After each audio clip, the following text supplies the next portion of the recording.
তুমি যেও না কোনো মাজারে, তুমি ঠেকিও না কোনো মাজারে মাথা, তুমি বাঁধিও না কোনো তাবিজ। কোরআনের নামে অজু ছাড়া কোরআনকে তুমি এখানে ঝুলাইও না। তুমি মহিলাদের মাসিক অবস্থায় কোরআনকে ঝুলাইও না। কোরআনুল কারীম এই তুচ্ছ কাজের জন্য আসেনি। শিফাউল লিল মুমিন। তুমি একটু বুদ্ধিমান হও, নাপা তুমি খাও, গলায় নাও না। কোরআন তুমি পড়ো না, গলায় নাও। তুমি একটু বুদ্ধিমান হও, তুমি একটু বুদ্ধিমান হও মুমিন। তোমার এখানে যদি সূরা ইয়াসিন থাকে, তোমার এখানে যদি সূরা ইয়াসিন থাকে, তুমি বোঝো তুমি টয়লেটে যাচ্ছ সূরা ইয়াসিন নিয়ে। আল্লাহকে ভয় করো। আমি কি অনেক খারাপ কথা বলেছি? প্লিজ ক্ষমা করে দিন, আমি ছোট মানুষ, আমি ছোট মানুষ, আপনাকে বিরুদ্ধে বলতে আসি। আল্লাহর কসম আপনি রাগ করিয়েন না।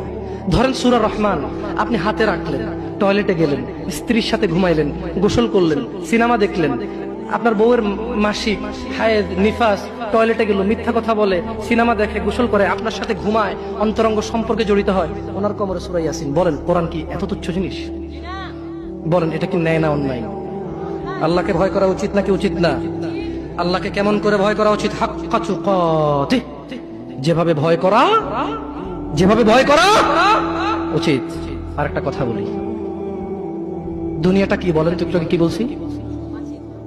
মাতা, খেল তামাশা। দুনিয়াটা কি? আল্লাহর কাছে কি আছে? উত্তম এবং স্থায়ী।